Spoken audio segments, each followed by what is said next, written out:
Um, we, alhamdulillah, our communications caretaker, Maisha, is getting all of our programming and content up on a YouTube channel, and that will be launching this spring, before the end of this spring, right before we go into summer quarter, inshallah. So we're really excited and looking forward to that. So we'll have all of our previous IQRA artists book club sessions posted there as well. That includes our guest artists that have joined us in the past. Last quarter, winter quarter, we had Dr. Omid Safi, who's the author of Radical Love, and it was such an honor to have him. He shared a really beautiful video archive with us for our group, and some other really wonderful gifts and treats, which I'm happy to reshare in our WhatsApp group as well for those who were not able to join us that quarter. Um, and then we also had Dr. Ali Hussein in our fall quarter. And then a book that we're actually going to circle back to, inshallah, this summer is a really, really beautiful treasure of a book by Peter Gold. So we'll have more, information about all of those things. But sometimes we circle back to books, and The Artist's Way is a really, really beautiful book that I have had the gift of being able to go through and utilize as a resource, as a tool for myself and my own creative journey.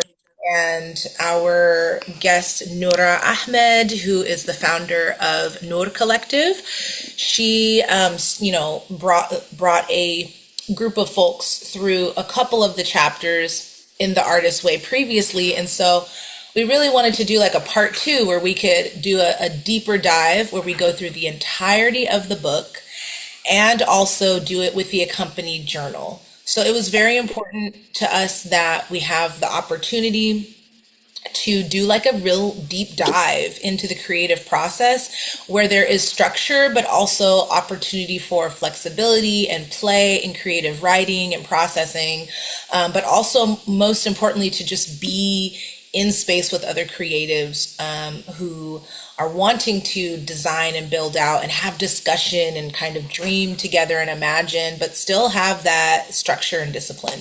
So the time that we are going to spend together, every session we will go through two sections at a time.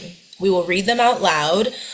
So today we will start by reading aloud the introduction, and so we can kind of popcorn style that.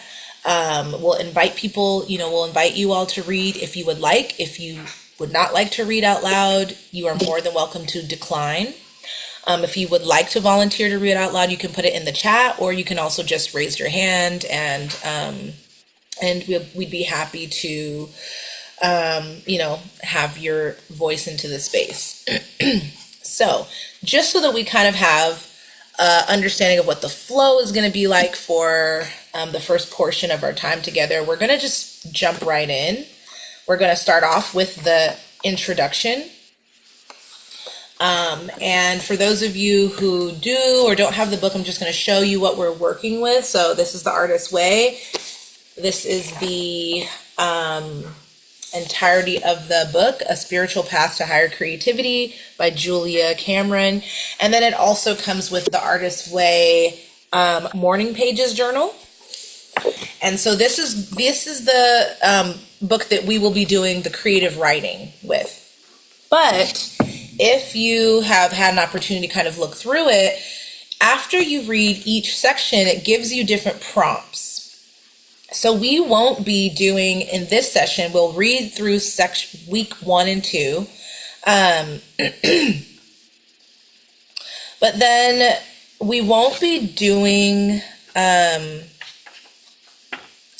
the check-in prompts. We won't be doing those in session this time, because this is essentially going to be your homework. So you're going to be doing weeks 1 and 2's homework before we come back together on Tuesday next week. So we'll just like take a look at it. We have some things that we are going to have you focus on during our creative writing pauses. But for this session, we're going to read through week 1 and 2 together, and then we'll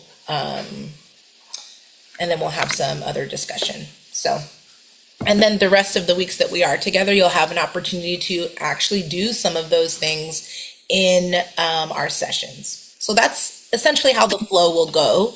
We'll read out loud, we'll take a pause, do some creative writing, pause for mug or prayer. The time might shift a little bit between now and the end of our 6 weeks. And then we will come back, do a little bit more reading, do some creative writing, and then we'll close out with group discussion and reflection. And also, that's a time where you can share anything that has been inspired in your own creative process. So sometimes that could be poetry, it could be, a song or something that has been inspired through this process. We'll do our best to make space in the last 5 minutes to open that up for people to share any offerings that they would like to share. All right, Nora, is there anything that you would like to share just as far as like introducing yourself, and then we'll just jump right in? Sure. Well, hello, you guys. Salams. I'm Nura. And yes, I did bring some people together last summer to go over the artist's way. And, mashallah, we had some really fruitful conversations. I unfortunately only got past chapter 2 and didn't pick it up again after that. But this is a really great chance to jump right back into it. But all of us have creative aspirations. Me myself, like I am, I'm a writer and filmmaker and like you name it, right? But for me, it's all about like honing in my practice, and I feel like we all have creative blockages, and this book is a really great way to release those blockages and, you know, dive right into creativity, which is beautiful. But yeah, I'm excited to be part of this group and go through this book together. So I'm happy to meet you, Gazala, and I'm sorry if I'm mispronouncing your name. Im Imtithal? Imtithal. Imtithal. Beautiful. Yeah. Yeah. You can call me Sal as well, but yeah, Imtithal. Nice to meet you. But yeah, Thank you. Yeah. Beautiful. Okay, so let's just dive right in. Inshallah. Also, if you could put your name, your city, and then also your art medium in the chat, we would love to just like share that with one another. Nora, like she said, is a filmmaker, a writer. She's an incredible community journalist. Also, she left that out. So I'm going to plug that. And you all know me. I am a singer-songwriter, holistic life coach, and I kind of dabble in a lot of other art mediums here and there, but singing and songwriting are my main mediums. So all right, Bismillah. So let's just draw our attention to going over the basics. So we're going to start on the introduction. It doesn't really have, let me see in my book. Yeah, we'll start with the introduction. And if you would like to read aloud, please, just raise your hand or drop a note or something in the chat to let us know. But I will be reading week 1 and Noor will be reading week 2, but if you want to join in on the reading of the introductory section, then you're more than welcome to do that. All right, Bismillah. So, introduction. When people ask me what I do, I usually answer, I'm a writer, director, and I teach these creativity workshops. The last one interests them. How can you teach creativity? They want to know. Defiance fights with curiosity on their faces. I can't, I tell them. I teach people to let themselves be creative. Oh, you mean we're all creative? Now disbelief and hope battle it out. Yes, you really believe that? Yes. So what do? This book is what I do. For a decade now, I have taught a spiritual workshop aimed at freeing people's creativity. I have taught artists and non-artists, painters and filmmakers and homemakers and lawyers, anyone interested in living more creatively through practicing an art, even more broadly, anyone interested in practicing the art of creative living while using, teaching, and sharing tools I have found, devised, divine, and been handed. I have seen blocks dissolved and lives transformed by the simple process of engaging the great creator in discovering and recovering our creative powers. The great creator, that sounds like some Native American god. That sounds too Christian, too new age, too stupid, simple-minded, threatening. I know. Think of it as an exercise in open-mindedness. Just think, okay, great creator, whatever that is, and keep writing. Allow yourself to experiment with the idea there might be a great creator and you might get some kind of use from it and freeing your own creativity. Because the artist's way is in essence a spiritual path initiated and practiced through creativity, this book uses the word God. This may be volatile for some of you, conjuring old, unworkable, unpleasant, or simply unbelievable ideas about God as you are raised to understand him. Please be open-minded. Remind yourself that to succeed in this course, no God concept is necessary. In fact, many of our commonly held God concepts get in the way. Do not allow semantics to become one more block for you. When the word God is used in these pages, you may substitute the thought good, orderly direction or flow. What we are talking about is a creative energy. God is useful shorthand for many of us, but so is goddess, mind, universe, source, and higher power. The point is not what you name it, the point is that you try using it. For many of us, thinking of it as a form of spiritual electricity has been a very useful jumping off place. By the simple scientific approach of experimentation and observation, a workable connection with the flow of good orderly direction can easily be established. It is not the intent of these pages to engage in explaining, debating, or defining that flow. You do not need to understand electricity to use it. Do not call it God unless that is comfortable for you. There seems to be no need to name it unless that name is a useful shorthand for what you experience. Do not pretend to believe what you do not. If you remain forever an atheist, agnostic, so be it. You will still be able to experience an altered life through working with these principles. I have worked artist to artist with potters, photographers, poets, screenwriters, dancers, novelists, actors, directors, and with those who knew only what they dreamed to be or who only dreamed of being somehow more creative. I have seen blocked painters paint, broken poets speak in tongues, halt in lame and maimed writers racing through final drafts. I have come to not only believe, but know. No matter what your age or your life path, whether making art is your career or your hobby or your dream, it is not too late, too egotistical, or too selfish, too silly to work on your creativity. One 50-year-old student who always wanted to write used these tools and emerged as a prize-winning playwright. A judge used these tools to fulfill his lifelong dreams of sculpting. Not all students become full-time artists as a result of the course. In fact, many full-time artists report that they have become more creatively rounded into full-time people. Through my own experience and that of countless others that I have shared, I have come to believe that creativity is our true nature. That blocks are an unnatural thwarting of a process at once as normal and as miraculous as the blossoming of a flower at the end of a slender green stem. I have found this process of making spiritual contact to be both simple and straightforward. If you are creatively blocked, and I believe all of us are to some extent, it is possible, even probable, that you can learn to create more freely through your willing use of the tools this book provides. Just as doing hatha yoga stretches alters consciousness when all you are doing is stretching, doing the exercises in this book alters consciousness when all you are doing is writing and playing. Do these things and a breakthrough will follow, whether you believe in it or not, whether you call it a spiritual waking or not. In short, the theory doesn't matter as much as the practice itself does. What you are doing is creating pathways in your consciousness through which the creative forces can operate. Once you agree to clearing these pathways, your creativity emerges. In a sense, your creativity is like your blood. Just as blood is a fact of your physical body and nothing you invented, creativity is a fact of your spiritual body and nothing you must invent. Domina, Yes. Intizal says she wants to read. Oh, wonderful. Okay. Would you like to start this portion where it says my own journey? Sure. Yeah. Awesome. Please. Thank you. No worries. Yeah. I began teaching the creativity workshops in New York. I taught them because I was told to teach them. One minute I was walking in the West Village on a cobblestone street with beautiful afternoon light. The next minute, I suddenly knew that I should begin teaching groups of people how to unblock. Maybe it was a wish exhaled on somebody else's walk. Certainly, Greenwich Village must contain a greater density of artists, blocked and otherwise, than nearly any place else in America.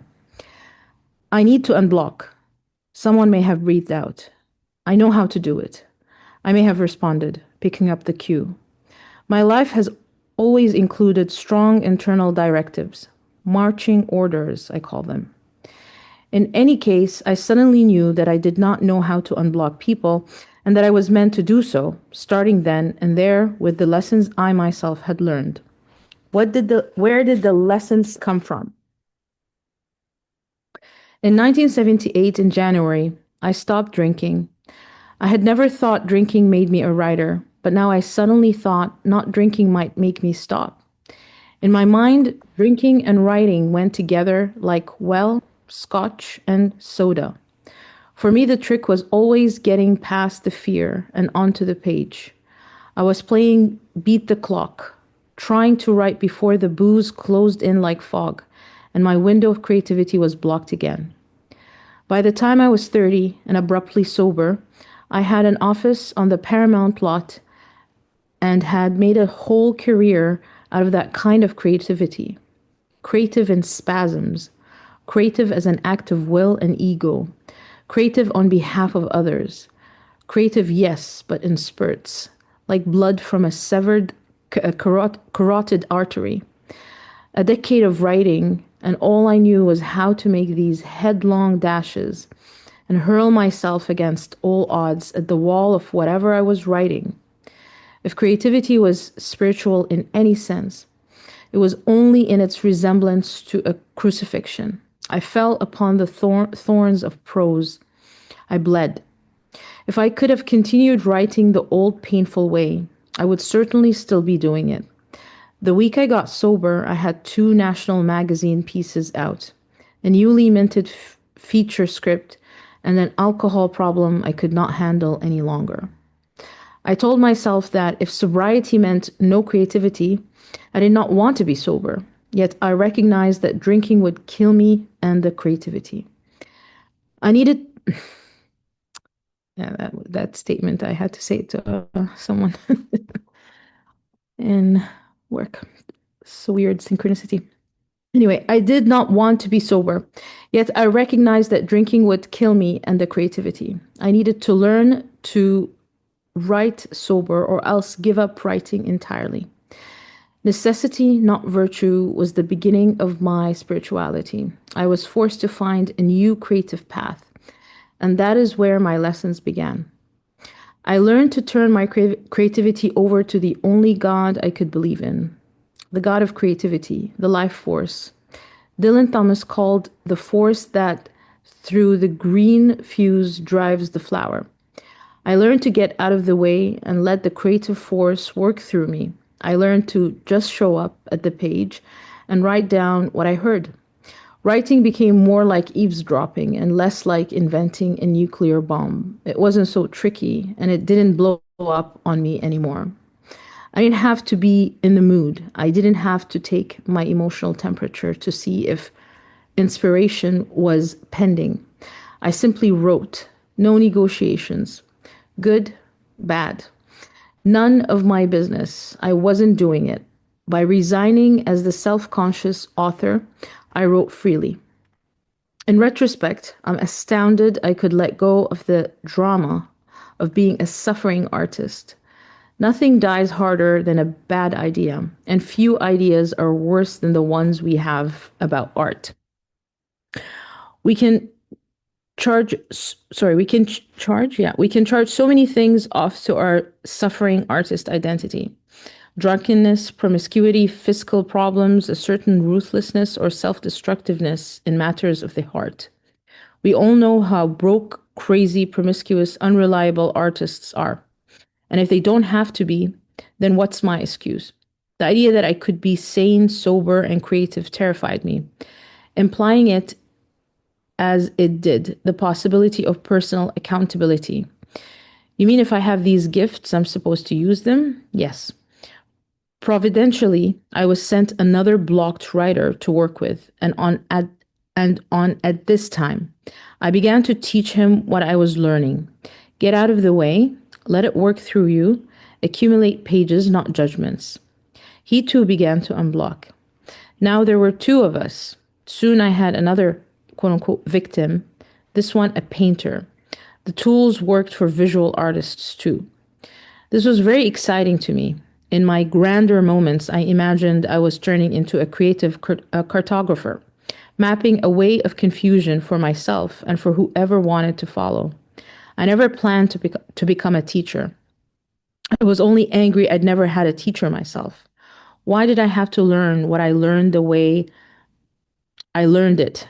All by trial and error, all by walking into walls.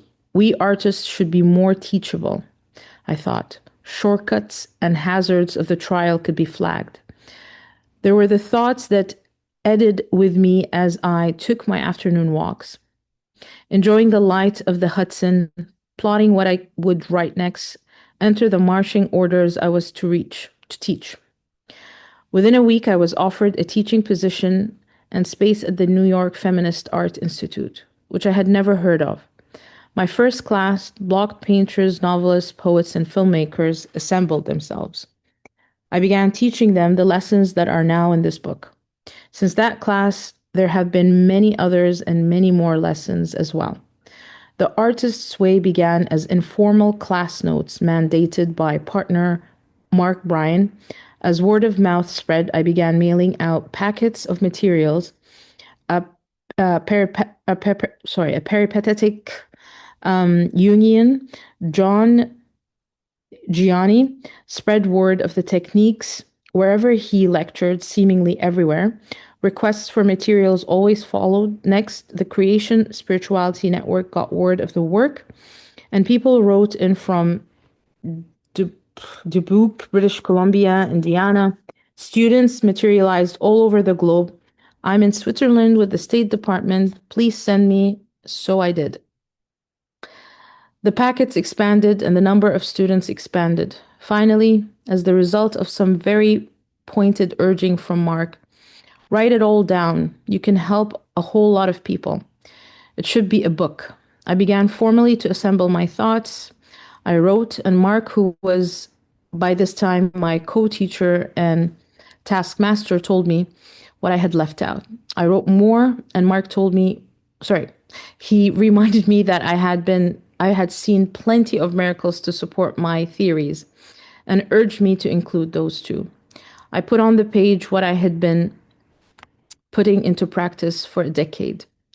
The resulting pages emerged as a blueprint for do-it-yourself recovery, like mouth-to-mouth resuscitation or the Heimlich maneuver. The tools in this book are intended as lifesavers. Please use them and pass them on. Many times I've heard words to this effect. Before I took your class, I was completely separate from my creativity. The years of bitterness and loss had taken their toll. Then, gradually, the miracles started to happen. I have gone back to writing on a steady basis, and most important of all, I finally feel comfortable calling myself an artist. I doubt I can convey to you the feeling of the miraculous that I experienced as a teacher, witnessing the before and after in the lives of students. Over the duration of the course, the sheer physical transformation can be startling, making me realize that the term enlightenment is a literal one. Students' faces often take on a glow as they contact their creative energies. The same charged spiritual atmosphere that fills a great work of art can fill a creativity class.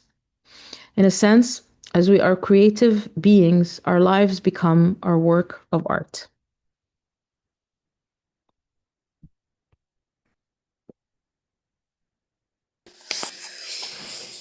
Okay, Yeah. so wow, that last line there really is, I mean, even just this bit about enlightenment. So feel free as we are reading, we will have an opportunity for discussion. But please feel free to be jotting things down. If you have your books with you, your journals, feel free to like get your sticky notes out, get your your coloring, pens and things like that, and highlighters, and mark your book up and whatever works for you.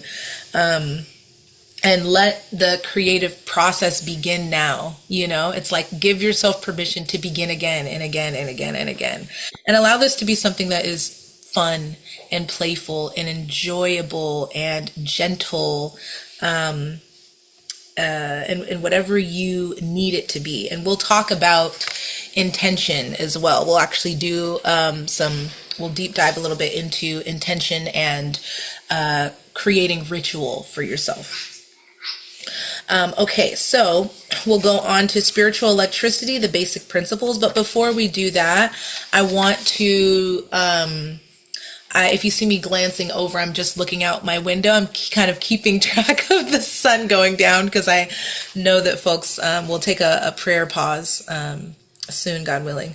So before we jump in, I want to welcome those who joined us just a bit ago. We've dropped into the chat kind of where we're at so far. We're just getting ready to read aloud the spiritual electricity and the basic principles. If you would like to participate in reading aloud, we would love to have your voice fill up the space. As many of you who would like to read aloud, we would love that. And that goes for the entirety of our time together throughout our 6-week book club session. Like if you want to read, we would love that. Okay, so Nora, would you like to start us off in this next section, the spiritual electricity, the basic principles? And then when you get to the principles, I'm happy to jump in. Yeah, I got to. Okay, just turn this off real quick. Okay. For most, the idea that the creator encourages creativity is a radical thought. We tend to think, or at least fear, that creative dreams are egotistical, something that God wouldn't approve of for us. After all, our creative artist is an inner youngster and prone to childish thinking. If our mom or dad expressed doubt or disapproval for our creative dreams, we may project the same attitude onto a parental God. This thinking must be undone. What we are talking about is an induced or invited spiritual experience. I refer to this process as spiritual chiropractic. We undertake certain spiritual exercises to achieve alignment with the creative energy of the universe. If you think of the universe as a vast electrical sea in which you are immersed from which you are informed, opening to your creativity changes you from something bobbing in the sea to a more fully functioning, more conscious, more cooperative part of the ecosystem. As a teacher, I often sense the presence of something transcendent, a spiritual electricity, if you will, and I have come to rely on it in transcending my own limitations. I take the phrase inspired teacher to be a quite literal compliment. A A higher hand than just my own engages us. Christ said, "Whenever two or more are gathered together, there I am in your midst." The God of creativity seems to feel the same way. The heart of creativity is an experience of the mystical union. The heart of the mystical union is an experience of creativity. Those who speak in spiritual terms routinely refer to God as the creator, but seldom see creator as a literal term for artist. I'm suggesting you take the term creator quite literally. You are seeking to forge a creative alliance, artist to artist, with the great creator. Accepting this concept can greatly expand your creative possibilities as you work with the tools in this book. As you undertake the weekly tasks, many changes will set into motion. Chief among those changes will be triggering of synchronicity. We change, and the universe furthers and expands that change. I have an irreverent shorthand for this that I keep taped to my writing desk. Leap, and the net will appear. It is my experience, both as an artist and as a teacher, that when we move out on faith into the act of creation, the universe is able to advance. It is a little like opening the gate At the top of the field irrigation system, once we remove the blocks, the flow moves in. Um, Again, I do not ask you to believe this. In order for this to creative emergence to happen, you don't have to believe in God. I simply ask you to observe and note this process as it unfolds. And in fact, you'll be midwifing and witnessing your own creative progression. Creativity is an experience to my eye and a spiritual experience. It doesn't matter which way you think of it. Creativity leads to spirituality, or spiritually leading to creativity. In fact, I do not make distinction between the two. And in the face of such experiences, the whole question of belief is rendered obsolete. As Carl Jung answered the question of belief, belief is rendered. The belief lay in his life. I do not believe. I know. The following spiritual principles are the bedrock on which creative recovery and discovery can be built. Read them read through them once a day, and keep an inner ear cocked for with any shifts in attitude or beliefs. And that's the basic principles that is written here. Should I read it, Jamina, or? Oh, I can jump in to give you a little break if you want. Yeah, sounds good. Okay, awesome. All right, so these are the basic principles. The first one is creativity, which is the natural order of life. Life is energy, pure creative energy. And then number two is there is an underlying, indwelling creative force infusing all of life, including ourselves. Number three, when we open ourselves to our creativity, we open ourselves to the Creator's creativity within us and our lives. 4, we are ourselves creations, and we in turn are meant to continue creativity by being creative ourselves. 5, creativity is God's gift to us. Using our creativity is our gift back to God. 6, the refusal to be creative is self-will and is counter to our true nature. 7, when we open ourselves to exploring our creativity, we open ourselves to God, good orderly direction. 8, as we open our creative channel to the Creator, many gentle but powerful changes are to be expected. 9, it is safe to open ourselves up to greater and greater creativity. And 10, our creative dreams and yearnings come from a divine source. As we move toward our dreams, we move toward our divinity. So how to use this book for your creative recovery. There are a number of ways to use this book. Most of all, I invite you to use it creatively. This section offers you a sort of roadmap through the process with some specific ideas about how to proceed. Some students have done the course solo. Others have formed circles to work through the book together. In the back of the book, you'll find guidelines about doing the work in groups. No matter which way you choose, the Artist Way will work for you. First, you may want to glance through the book to get a sense of the territory covered. Reading the book through is not the same as using it. Each chapter includes essays, exercises, tasks, and a weekly check-in. Don't be daunted by the amount of work it seems to entail. Much of the work is really play, and the course takes little more than 1 hour a day. When I am formally teaching, I suggest students set a weekly schedule. For example, if you're going to work a Sunday to Sunday week, begin by reading the chapter of the week on Sunday night. After you've read the chapter, speed right through the exercises. The exercises in each week are critical. So are the morning pages in the Artist Date.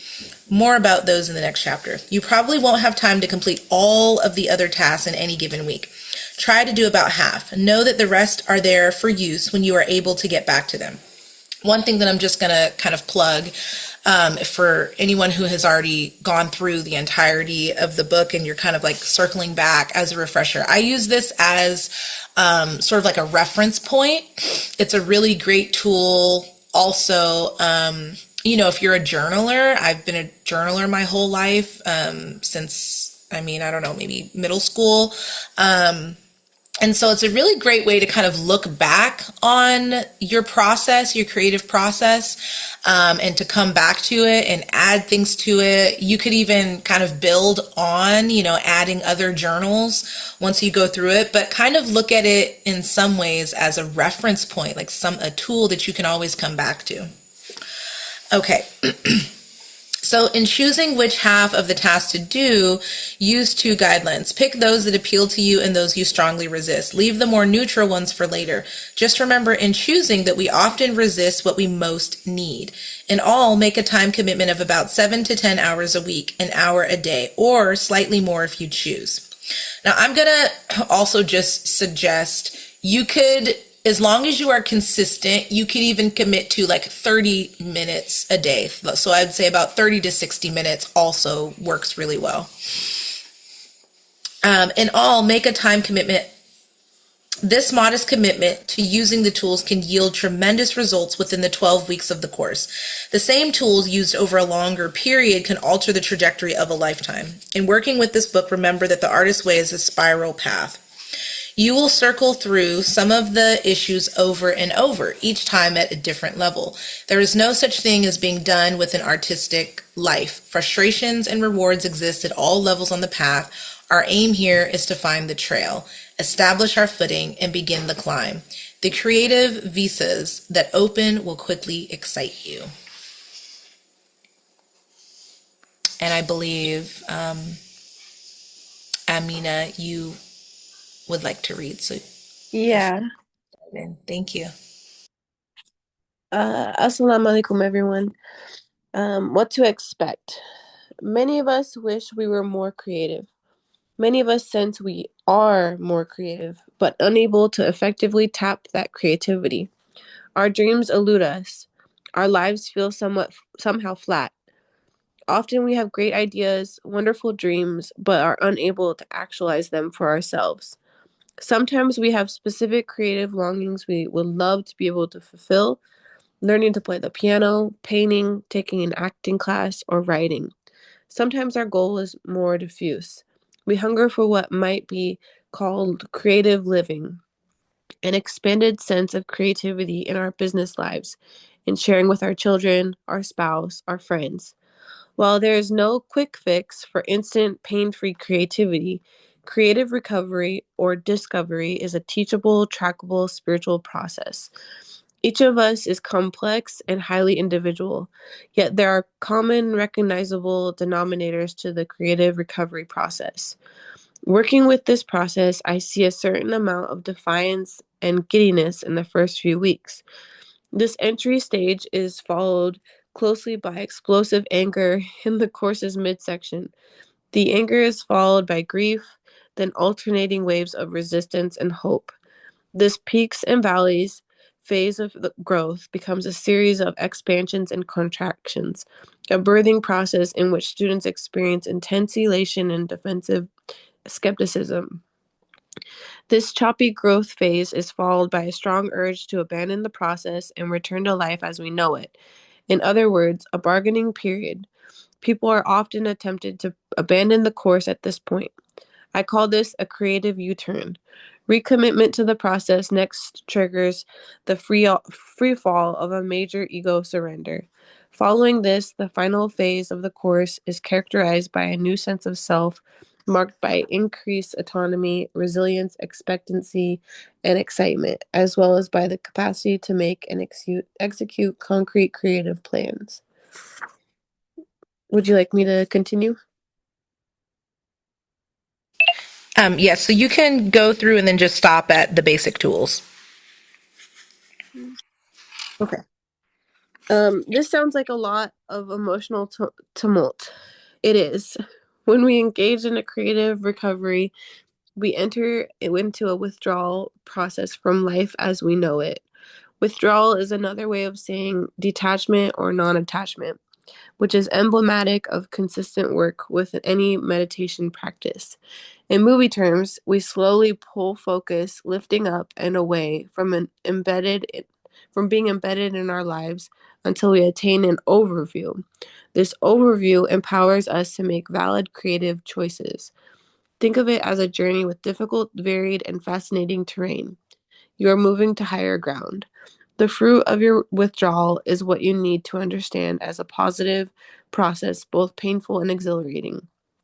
Many of us find that we have squandered our own creative energies by investing disproportionately in the lives, hopes, dreams, and plans of others.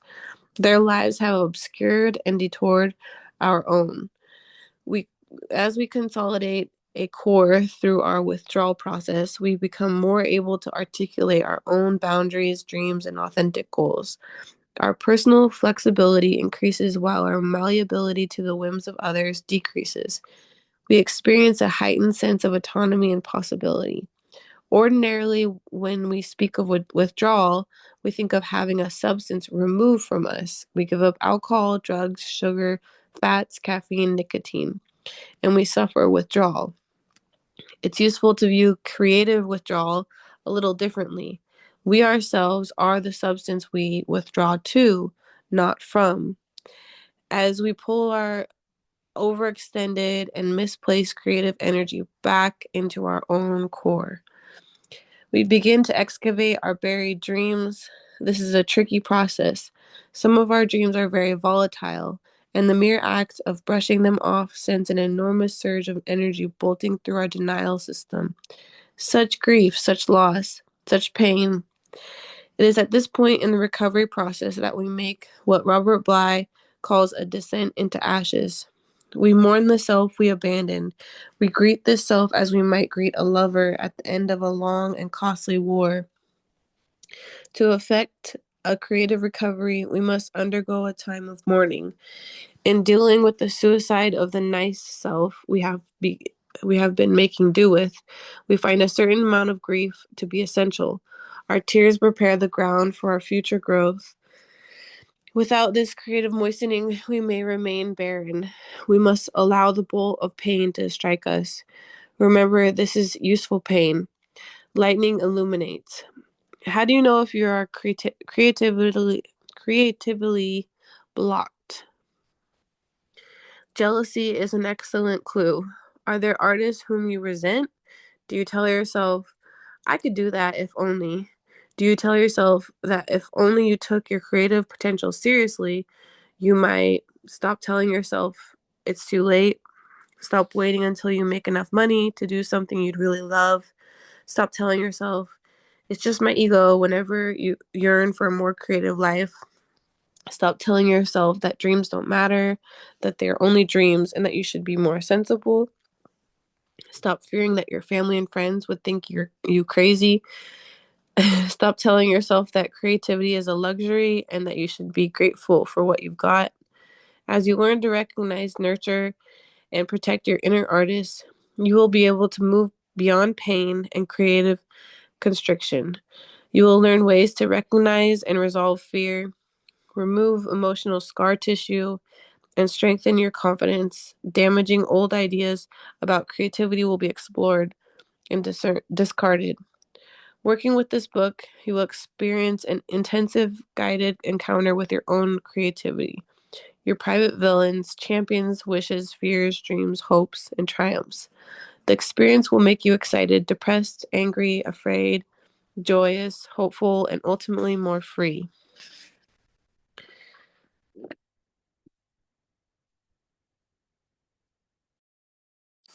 Thank you so much. Thank you. Thank you.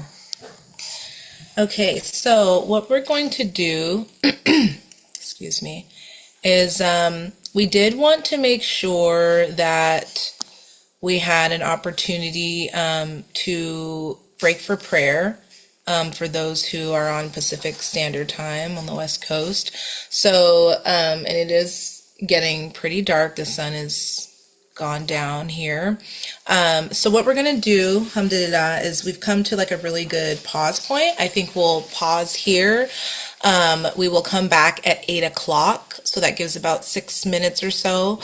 We'll come back at 8 o'clock, and then Nora and I will read through the basic tools. And then we'll pause again after we get through the basic tools because we want to take a moment to review the journal together, and also to pause and do some intention setting before we dive into what it could be like going through the journal together and utilizing the journal, etc. All right, so let's go ahead and take a pause. We'll come back in about 6 or 7 minutes, and we'll read through the basic tools and we'll go from there. Jazakallah khair. Thank you. Bismillah.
So the basic tools on page 9.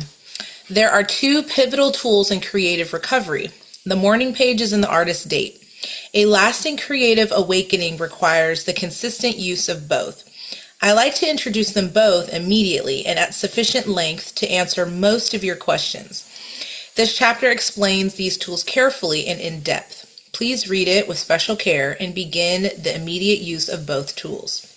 The morning pages. In order to retrieve your creativity, you need to find it. I ask you to do this by an apparently pointless process I call the morning pages. You will do the pages daily through all the weeks of the course, and I hope much longer. I've been doing them for a decade now. I have students who have worked with them nearly that long and who would no more abandon them than breathing. Guinea, a writer-producer, credits the morning pages with inspiration for her recent screenplays and clarity in planning her network specials. I'm superstitious about them by now, she says. When I was editing my last special, I would get up at 5 a.m. to get them done before I went into work. What are morning pages? Put simply, the morning pages are 3 pages of longhand writing, strictly stream of consciousness. Oh God, another morning. I have nothing to say. I need to wash the curtains. Did I get my laundry yesterday? Blah, blah, blah. They might also more ingloriously be called brain drain, since that is one of their main functions. There is no wrong way to do morning pages. These daily morning meanderings are not meant to be art or even writing. I stress that point to reassure the non-writers working with this book. Writing is simply one of the tools. Pages are meant to be simply the act of moving the hand across the page and writing down whatever comes to mind. So this is kind of similar to some mindfulness meditative practices where, you're really coming into the active presence with what is happening, what exists, what is happening in that moment in your body, around you, within you, where you're just noticing your thoughts. You're not placing judgment on them or anything of that nature. You're not making meaning of any of the sensations you're feeling in your body. You're just simply noticing them. So this is similar in that way, that you're just using the morning pages as a means of, it's like muscle memory. Okay, so nothing is too petty, too silly, too stupid, or too weird to be included. The morning pages are not supposed to sound smart, although sometimes they might. Most times they won't, and nobody will ever know except you. Nobody is allowed to read your morning pages except you, and you shouldn't even read them yourself for the first 8 weeks or so. Just write 3 pages and stick them into an envelope, or write 3 pages in a spiral notebook and don't leaf back through. Just write 3 pages, and write 3 more pages the next day. Okay, so I'm going to kind of skip ahead a little bit. All that angry, whiny, petty stuff that you write down in the morning stands between you and your creativity. Worrying about the job, the laundry, the funny knock on the door, the weird look in your lover's eyes. This stuff eddies through our subconscious and muddies our days. Get it on the page. The morning pages are the primary tool of creative recovery. As blocked artists, we tend to criticize ourselves mercilessly. Even if we look like functioning artists to the world, we feel we never do enough, and what we do isn't right. We are victims of our own internalized perfectionist, a nasty internal and eternal critic, the censor, who resides in our left brain and keeps up a constant stream of subversive remarks that are often disguised as the truth. The censor says wonderful things like, "You call that writing? What a joke. You can't even punctuate. If you haven't done it by now, you'll never do it. You can't even spell. What makes you think you can be creative?" And on and on and on and on. So as a holistic life coach, one of the terms that we call this is like the saboteur, or when I was working with youth, oftentimes we would call it those against me statements, right? So as creatives, we can also have those thoughts that come, in and out as we are just merely existing sometimes, that we can be hypercritical of our creative process. So the morning pages, the intention is really to free you in some ways of that. So make this a rule. Always remember that your censor's negative opinions are not the truth. This takes practice.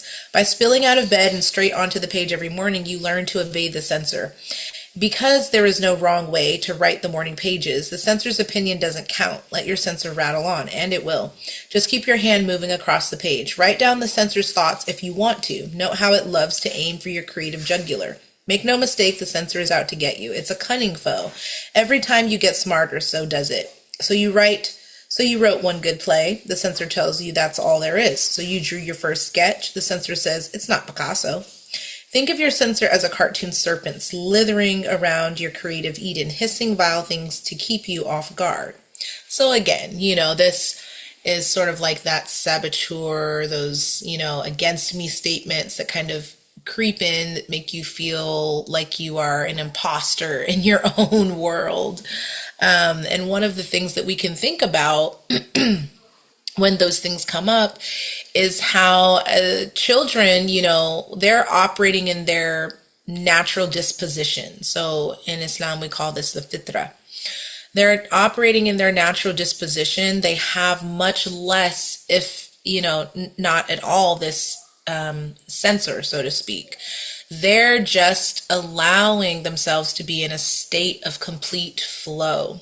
And so this is kind of what it's calling us back to, is to allow ourselves to be in this flow state where we allow ourselves to engage in the world of imagination and play, with no bounds, no rules, no judgment, and to just dive in. So it goes on to say, think of your censor as a cartoon serpent, right? If a serpent doesn't appeal to you, you might want to find a good cartoon image of your censor. Maybe the shark from Jaws, or put an X through it or something, whatever, works for you. So post it where you tend to write, or on the inside cover of your notebook. Just making the censor into the nasty, clever little character that it is begins to pry loose some of its power over you and your creativity. More than one student has tacked up an unflattering picture of the parent responsible for the censor's installation in his or her psyche and called that his or her censor. The point is really to stop taking the censor as the voice of reason and learn to hear it for the blocking device that it is. Morning pages will help you to do this. Morning pages are non-negotiable. Never skip or skimp on morning pages. Your mood doesn't matter. So this is something to think about. We'll go into this a little bit more when we talk about ritual. But thinking about, as you're doing the morning pages, setting a timer. When you carve out that time for yourself, setting an actual timer that you stick to that period of time. And earlier, it was suggested to do an hour. So you could do 30 minutes to an hour. I wouldn't recommend doing less than 30 minutes a day. But 30 minutes to 60 minutes, daily engaging with these pages, and setting that timer kind of just holds you to that commitment that you've made to yourself, because this is an investment, right? Morning pages will teach you that your mood doesn't really matter either. So some of the best creative work gets done on the days when you feel that everything you're doing is just plain junk. The morning pages will teach you to stop judging and just let yourself write. So what if you're tired, crabby, distracted, stressed? Your artist is a child and it needs to be fed. Morning pages feed your artist child. So write your morning pages. 3 pages of whatever crosses your mind. That's all there is to it. If you can't think of anything to write, then write, I can't think of anything to write. Do this until you have filled 3 pages. Do anything until you have filled 3 pages. And this sort of reminds me, when I first really went all the way through the Artist Way, I had taken a really beautiful course with Brother Ali, who is a MC and artist, really incredible, creative, and he hosted his annual Blood on Beats course for MCs and rappers, singer-songwriters. And I remember having this question that I posed of just saying, like, and really it was like a little bit of a fear of mine, kind of that like hidden saboteur or censor, right? That, well, if we commit to this, structured daily practice, then what happens to the natural inspirations that come to us? Does that sort of come to a halt, or does that kind of detour that part of, it's more the raw part of our creative process? And what I have found is that it doesn't. In a lot of ways, it almost enhances it, because it puts you, the discipline really just puts you into a constant wave of creativity. So it actually makes those natural inspirations, divine inspirations that come to you, whether it is through song or, paint or visual, whatever it is, that it makes them more powerful sometimes, have more depth, more color and texture and all of those things. And that those might also come more frequently as well. So it puts you really more aligned. It's just really energetically aligning you. So when people ask, why do we write morning pages? I joke, to get to the other side. They think I'm kidding, but I'm not. Morning pages do get us to the other side of our fear, of our negativity, of our moods. Above all, they get us beyond our censor. Beyond the reach of the censor's babble, we find our own quiet center, the place where we hear the still, small voice that is at once our creator's and our own. A word is in order here about logic brain and artist brain. Logic brain is our brain of choice in the Western Hemisphere. It is the categorical brain. It thinks in a neat, linear fashion. As a rule, logic brain perceives the world according to known categories. A horse is a certain combination of animal parts that make up a horse. A fall forest is viewed as a series of colors that add up to fall forest. It looks at a fall forest and notes red, orange, yellow, green, gold. Logic brain was and is our survival brain. It works on known principles. Anything unknown is perceived as wrong and possibly dangerous. Logic brain likes things to be neat little soldiers marching in a straight line. Logic brain is the brain we usually listen to, especially when we are telling ourselves to be sensible. Logic brain is our censor, our second and third and fourth thoughts. Faced with an original scent, phrase, paint, squiggle, it says, what is going on, or what the hell is that? That's not right. Artist brain is our inventor, our child, our very own personal absent-minded professor. Artist brain says, hey, that is so neat. It puts odd things together. Boat equals wave and walker. It likes calling a speeding GTO a wild animal. The black howling wolf pulled into the drive-in. Artist brain is our creative holistic brain. It thinks in patterns and shadings. It sees a fall forest and thinks, wow, leaf, bouquet, pretty, gold, gilt, shimmery, earth skin, kings, carpet. Artist brain is associative and freewheeling. It makes new connections, yoking together images to invoke meaning, like the Norse myths calling a boat wave horse. In Star Wars, the name Skywalker is a lovely artist brain flash. Why all this logic brain, artist brain talk? Because the morning pages teach logic brain to stand aside and let artist brain play. So, right, again, it kind of gives you permission to reconnect, and to remember. So to remember something quite literally means to put back together. So we're remembering our natural disposition, our fitra, our childlike self. The censor is part of our leftover survival brain. It was the part in charge of deciding whether it was safe for us to leave the forest and go out into the meadow. Our censor scans our creative meadow for any dangerous beasties. Any original thought can look pretty dangerous to our censor. The only sentences, paintings, sculptures, photographs it likes or are ones that it has seen many times before. Safe sentences, safe paintings, not exploratory blurts, squiggles, or jottings. Listen to your censor and it will tell you that everything original is wrong, dangerous, rotten. Who wouldn't be blocked if every time you tiptoed into the open, somebody or censor made fun of you? The morning pages will teach you to stop listening to that ridicule. They will allow you to detach from your negative censor. It may be useful for you to think of the morning pages as meditation. It may not be the practice of meditation you are accustomed to. You may, in fact, not be accustomed to meditating at all. The pages may not seem spiritual or even meditative, more like negative and materialistic, actually, but they are a valid form of meditation that gives us insight and helps us affect change in our lives. So one way that I think of this as a singer-songwriter is this aspect that the author is describing really reminds me so much of, when you just hit play.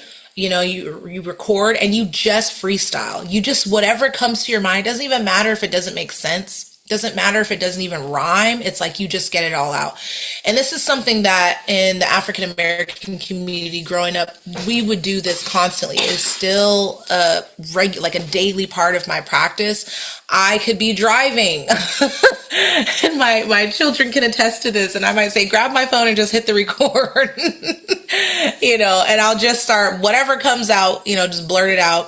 And this has remained a part of my creative practice since I was a child. And this is essentially what it's describing here. It's giving you a place to just blurt, get it all out, and to not filter yourself in any way.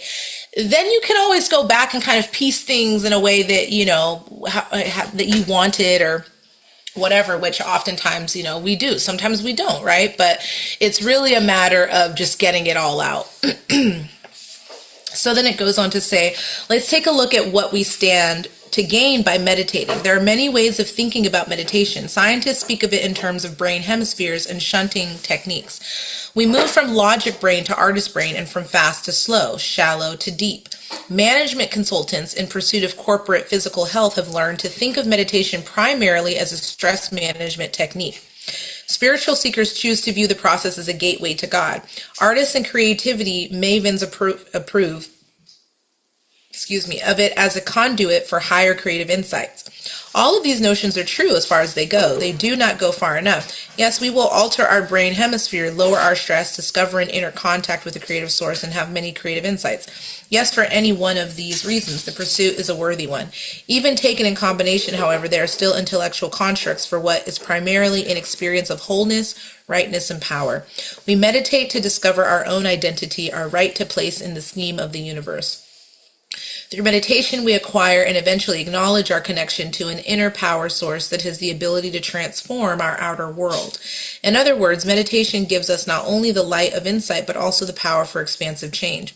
Insight in and of itself is an intellectual comfort. Power in and of itself is a blind force that can destroy as easily as build. It is only when we consciously learn to link power and light that we begin to feel our rightful identities as creative beings. The morning pages allow us to forge this link. They provide us with a spiritual ham radio set to contract the creator within. For this reason, the morning pages are a spiritual practice. It is impossible to write morning pages for any extended period of time without coming into contact with an unexpected inner power.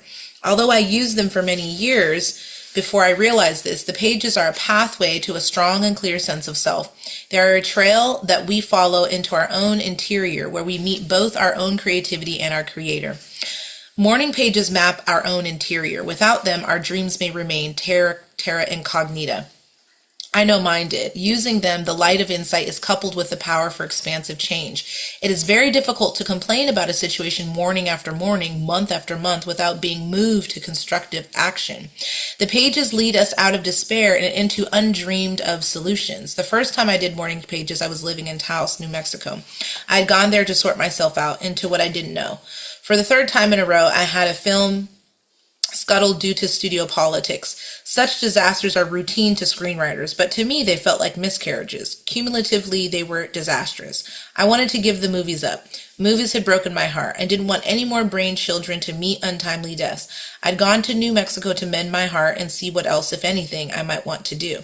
Living in a small adobe house that looked north to Taos Mountain, I began a practice of writing morning pages. Nobody told me to do them. I had never heard of anybody doing them. I just got the insistent inner sense that I should do them, and so I did. I sat at a wooden table looking north to Taos Mountain, and I wrote. The morning pages were my pastime, something to do instead of staring at the mountain all the time. The mountain, a humpback marvel, different in every weather, raised more questions than I did. Wrapped in clouds one day, dark and wet the next, that mountain dominated my view and my morning pages as well. What did it, or anything, mean? I asked page after page, morning after morning, no answer.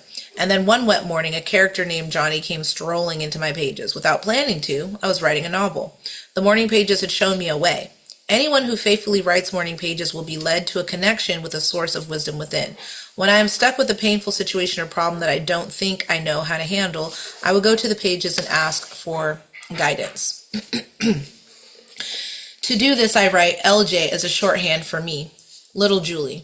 And then I ask my question. LJ, what should I tell them about this inner wisdom? Then I listen for the reply and write that down too. Answer, you should tell them everyone has a direct dial to God. No one needs to go through an operator. Tell them to try this technique with a problem of their own. They will. Now, in our Islamic tradition, there is, opinions that for the artist, that just us engaging with our artistry is an act of ibadah, it is worship. And so that there is this call and response, direct communication, this portal, if you will, that we are directly, this is the language, of creator with creation. The book goes on to say, sometimes as above, the answer may seem flippant or too simple. I have come to believe that seem is the operative word. Very often when I act on the advice I have been given, it is exactly right, far more right than something more complicated would have been. And so, for the record, I want to say, pages are my way of meditating. I do them because they work.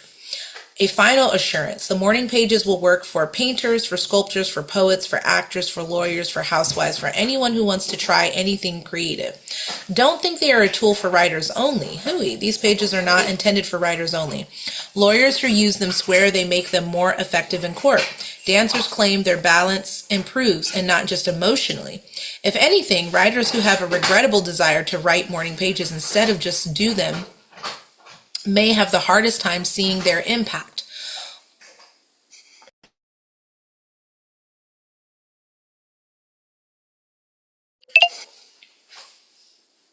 What they're likely to see is that their other writing seems to suddenly be far more free and expansive and somehow easy to do. In short, no matter what your reservation or your occupation, morning pages will function for you. Timothy, a button-down, button-lipped curmudgeon millionaire, began writing morning pages with a skeptic's scorn. He didn't want to do them without some proof that they would work. The pages had no label, no Dun and Brand Street rating. They just sounded silly, and Timothy hated silly.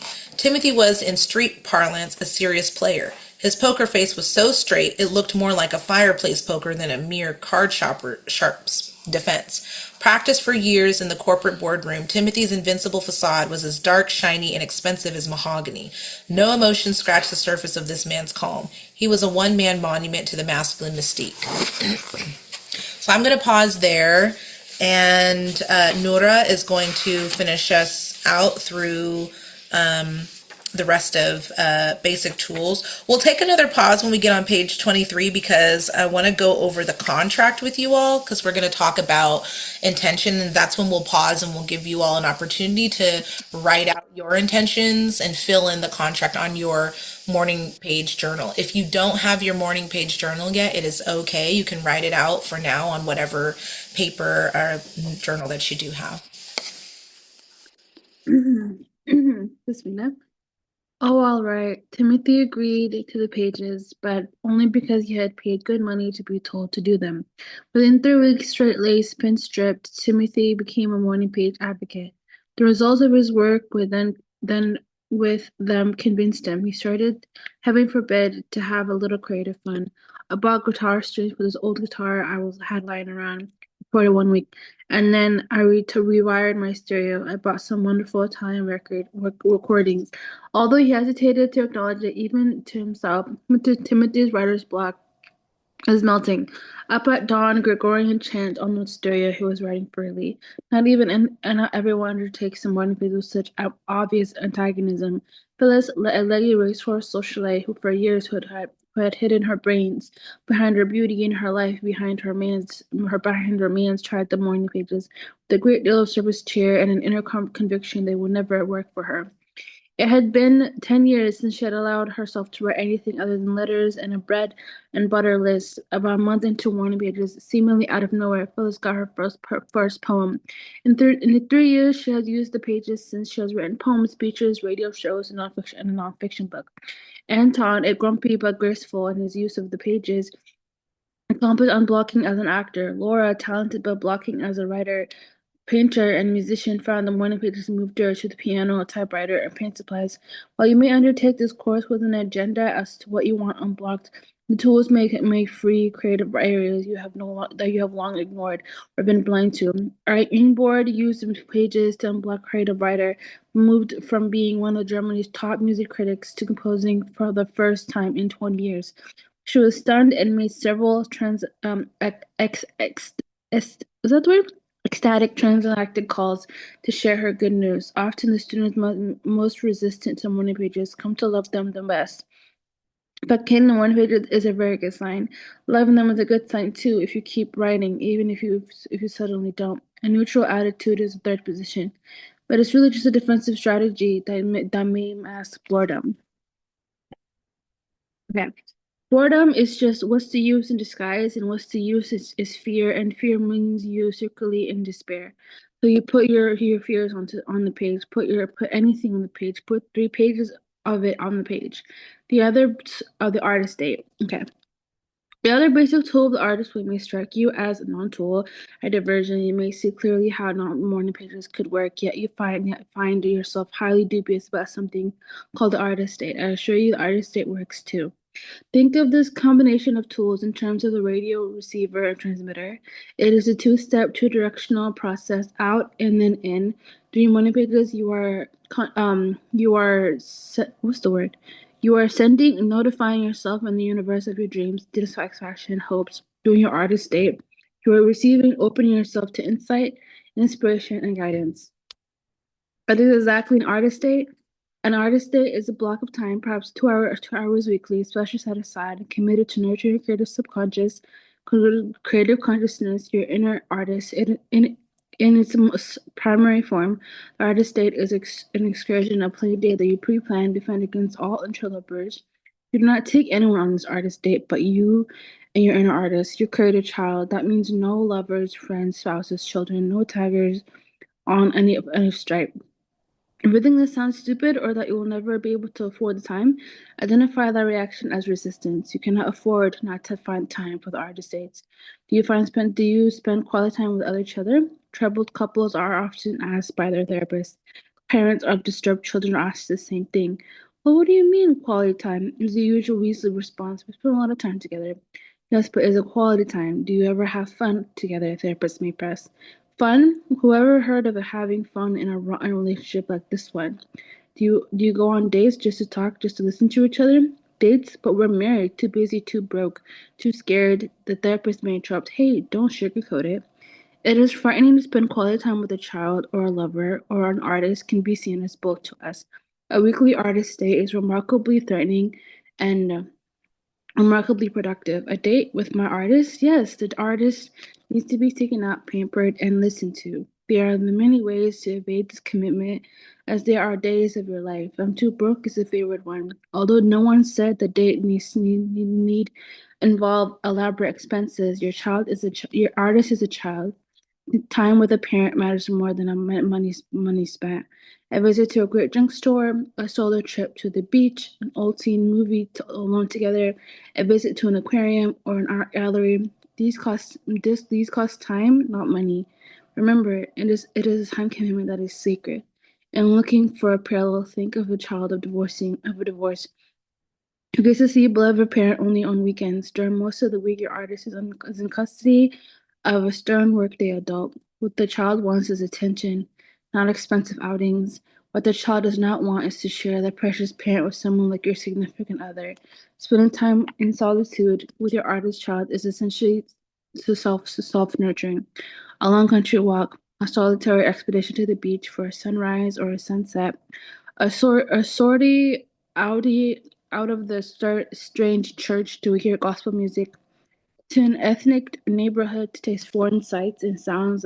Like your artist may enjoy any one of these, or your artist may like bowling. Commit yourself to a weekly artist date and then watch your killjoy side try to wriggle out of it. Watch how this sacred time gets easily encroached upon. Watch how the sacred time suddenly includes a third party. Learn to guard against these invasions. Above all, to listen to what your artist child has to say on about these drone expeditions, for example. Oh, I hate this serious stuff.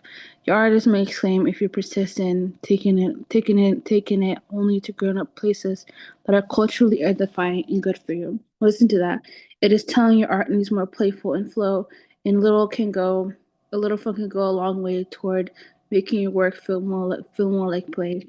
We forget that imagination is at the heart of all good work, and increasing your capacity for good creative work is what this book is all about.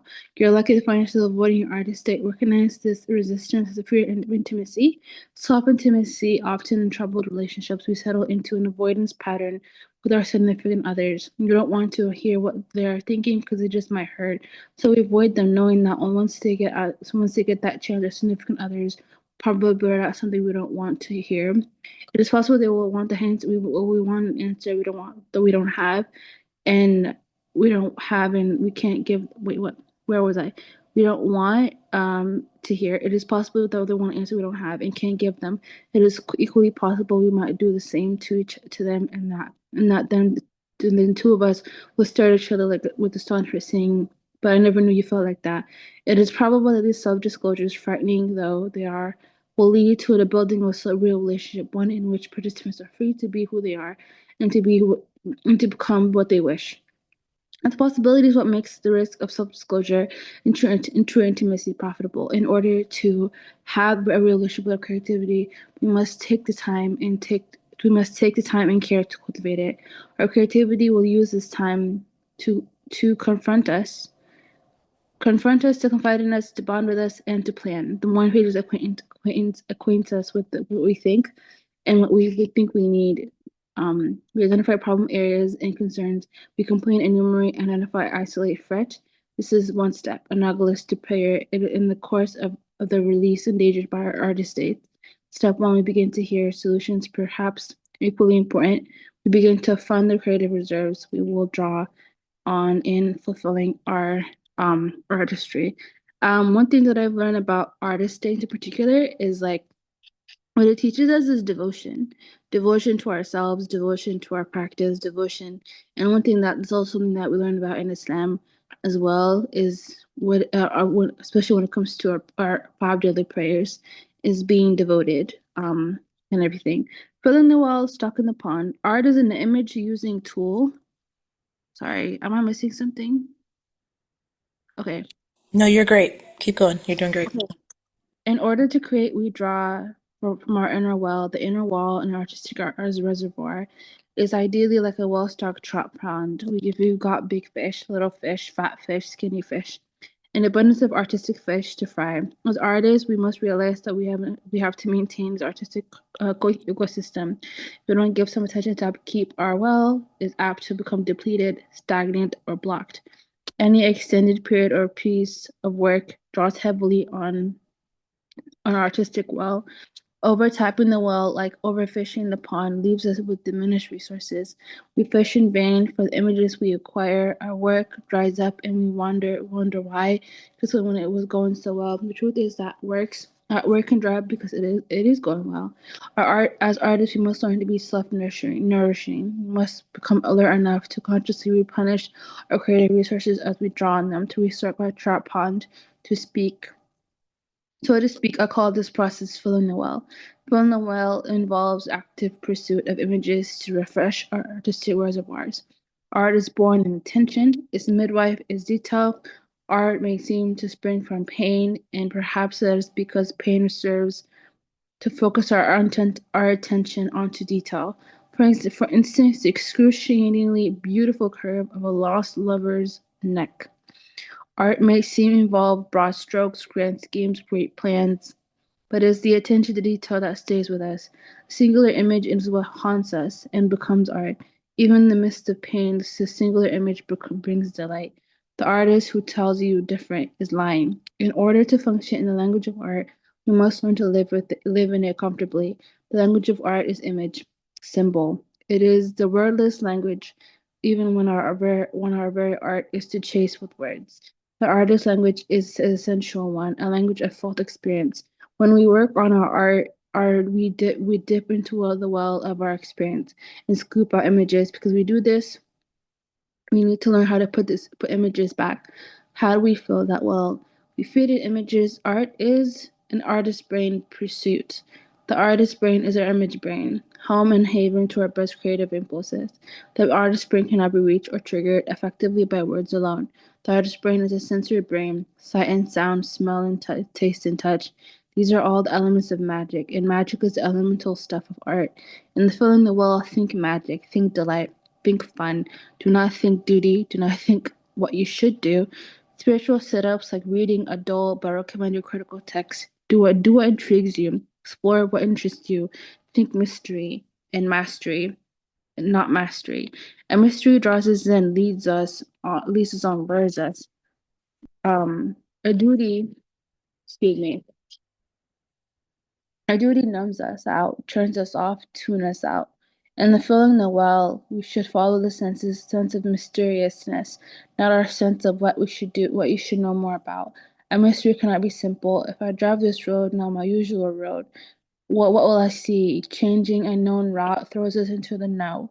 Into the now, we become refocus on the visual world. Sight leads to insight. A mystery can be simpler than that. If I light this stick of incense, what will I feel? Scent is often overlooked, pathway to a powerful association and healing.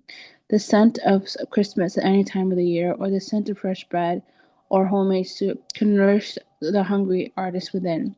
Some sounds lull us, overstimulate us.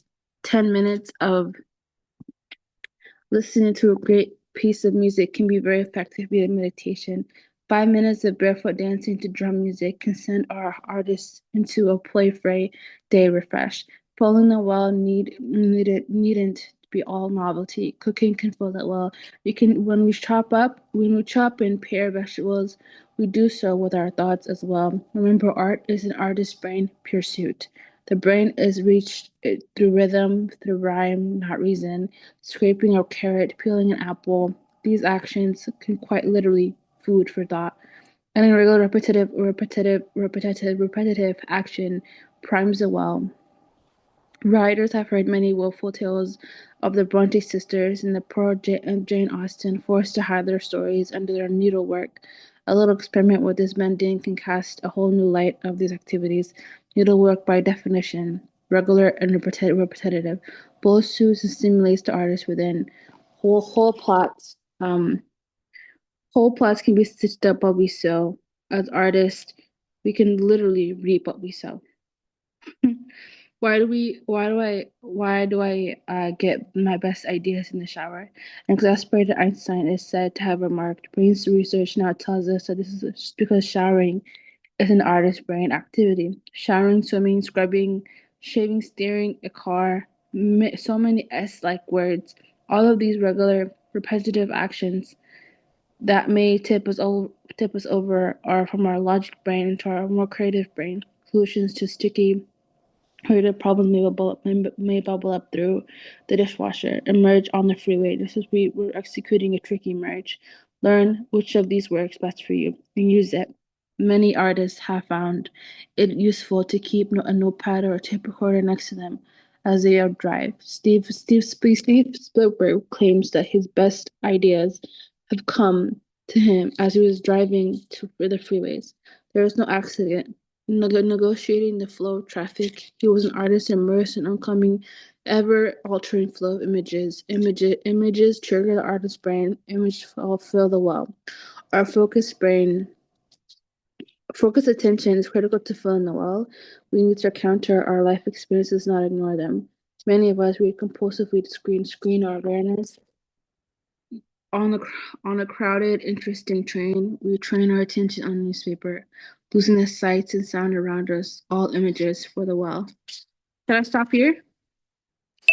Yes, so this is a good pausing place because we're not gonna read all the way through this part, but I want to just take a pause so that we can go to our morning pages. So for those of you who have the morning pages already, and I'll just kind of give a brief description. So in the morning pages, there is an introductory page to the contract. Okay. So this is like the contract that you're writing with yourself. There's a sample of it in the book as well. And it's essentially saying you write your name and you're saying, I commit myself to the daily process of the morning pages. And it kind of goes on, for you to engage in like what your weekly practice is going to look like. You understand that these are tools, that they're very powerful tools, and an opportunity for you to go further and deeper into your creative self. And so I want us, this is very similar in our tradition of intention setting. You know, the outcome of whatever you pursue is really comes back to the intention going into it. And sometimes we have to reset, you know, or refine our intention more than once, sometimes multiple times in a day, you know, depending on what it is. And just coming back to that again and again. But it's good for us to have, it's foundational for us to have that baseline of what is my intention going into this. And so we want to give you all an opportunity to do some creative writing specifically around your intention. You can do it in the format of this contract. This is here as a great guide. Or you can just do it in the, you know, you can take this as an opportunity to create what your intention for yourself looks like, and you can do it in whatever format you like to do it in. So you could draw out a contract, you could kind of create a page and decorate it or what have you, and kind of put your intention and your goals, what you would like to achieve or accomplish. But we're going to take a moment to pause and do that, and we'll play some John Coltrane, A Love Supreme, while you do that. So we'll give folks a few minutes to engage with that aspect, and we'll come back. And I will pause the recording from now forward, so that way if folks would like to share back their intentions, then we won't have that part recorded. All right. Bismillah.